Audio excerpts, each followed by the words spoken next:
The 2023 disc golf season. Let's talk about it. There's 3 keys to disc golf: driving, approaching, and putting.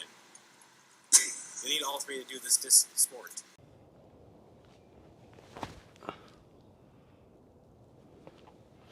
So one of the biggest changes that I've seen is that a lot of these companies are now putting out tons of content. Get in. Oh, you fucking bitch. Got it. Oh, damn it. So I'm sure if you're a consumer of disc golf content, you realize when the season kicked off that all these media companies and disc manufacturers are teaming up to put out practice rounds, much like the Jomez practice rounds. Yo. So I think this is a cool thing because a lot of the companies are starting to realize the value in media other than just tournament coverage. So I was actually a really big fan of the Matty O practice round. Get in the hole. Oh, I think Matty O is one of the most entertaining guys out on tour. And I think the more they can show players' personalities like Matty O, who might not, oh no, do a lot of social media himself, can really help market and grow their brands. Get in. Got it. Jump. Oh. That being said, I don't think you can just mic up any player and expect that you're going to get good content out of it. I think these practice rounds should be more a show of a player's personality rather than an actual display of the course. One day, I will ace this hole for you guys. I promise. And if I'm being honest, ain't nobody trying to watch more rounds than they have to on courses like Vegas and the Open at Austin. Oh yeah.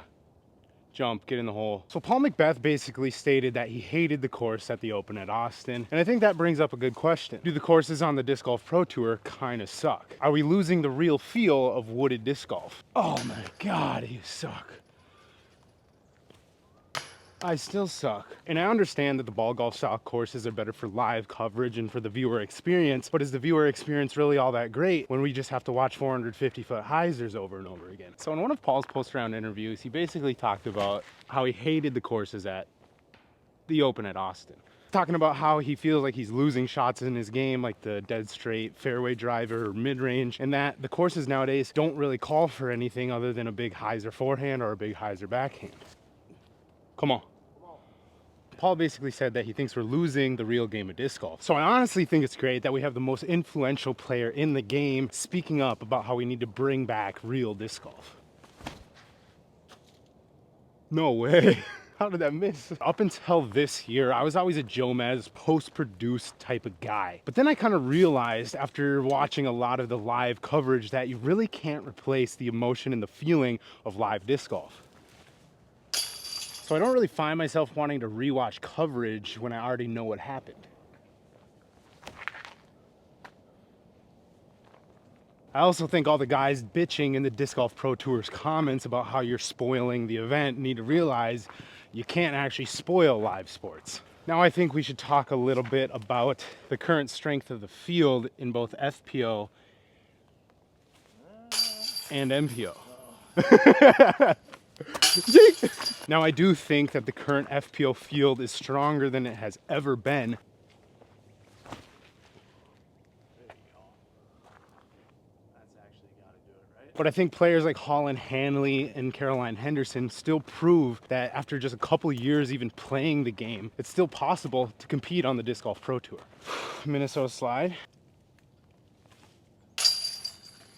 Absolute knockdown, butter smooth. In the last couple weeks, we've seen record-breaking numbers of people in contention going into the final round, and we've seen for the first time ever, 2 weeks in a row, a chase card victory. So obviously the strength of the MPO field has improved in the last couple seasons.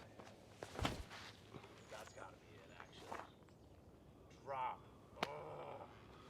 But I also think there's something to be said when a player like Paul McBeth can honestly kind of play like shit and then still be in contention on the final day. So I definitely have a couple sleeper picks for wins on the Pro Tour this year. That being James Proctor and Cole Redolin. I think James has always been a great player. He's shown in the past that he can compete at the highest level, and I think this being his first full-time year on tour and him already consistently competing in the top 10, I really think he has what it takes to take down a win this year. And I honestly just think Cole Redolin is one of the smoothest up-and-comers on the tour this year. He's already proven that he can lay down some crazy rounds. And I think if he can stay consistent for a whole weekend, we could definitely see him taking down a big win. Oh, my back foot, like, I mean, that's still money, but now I don't want to compare him to 2015 Paul McBeth, but I think Gannon Burr this year could do some similar things where if he's on top of his game, he's almost going to be unbeatable. Absolute Peach. Overall, guys, I think this year is going to be an extremely exciting one. I think we're going to see some of the most high-level disc golf that has ever been played. And I think we're going to see a lot of different winners throughout this season. Let me know down below. What do you think about the 2023 season so far? Let's talk about it. Let's have a conversation. Yeah. Call us. 1-800-ASK Frisbees. Oh! Well, guys, that is going to do it for today's video. Let me know what you think about the 2023 season. We'll see you in the next one.